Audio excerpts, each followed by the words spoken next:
So as we've determined that the cotton crop is sufficiently mature enough that we can now apply our harvest aids, we have three groups of basically they're herbicides to work with. We have our boll openers. Primary product there is Ethifon, the old prep type. There are several generics out there.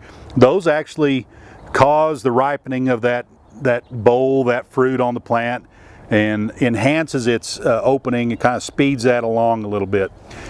I mentioned also as you get up into that 1 quart range, it also synergizes well with our defoliants.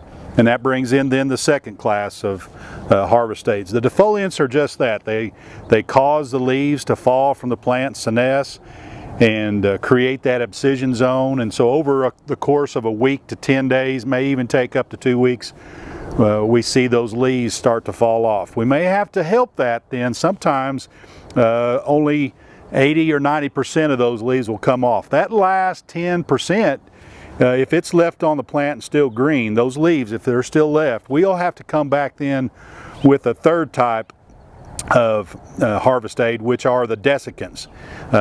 Something like a paraquat product, Gramoxone, Firestorm, those which will dry up the remaining green tissue, because we don't want to run that green tissue through the harvesting equipment. It may cause problems with grades.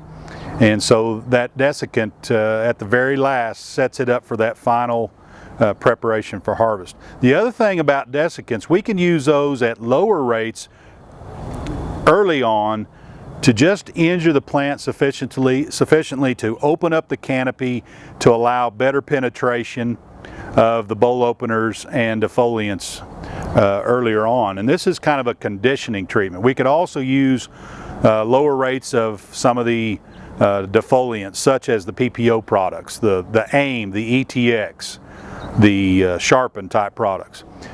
Also particularly pay attention to the adjuvants that you use with each of these products. You know, if you are using a PPO like AIM, ETX, and Sharpen, those need a crop oil. In fact, Sharpen actually needs a mentholated oil versus something like a paraquat type product. You really need to stick with the non-ionic surfactants.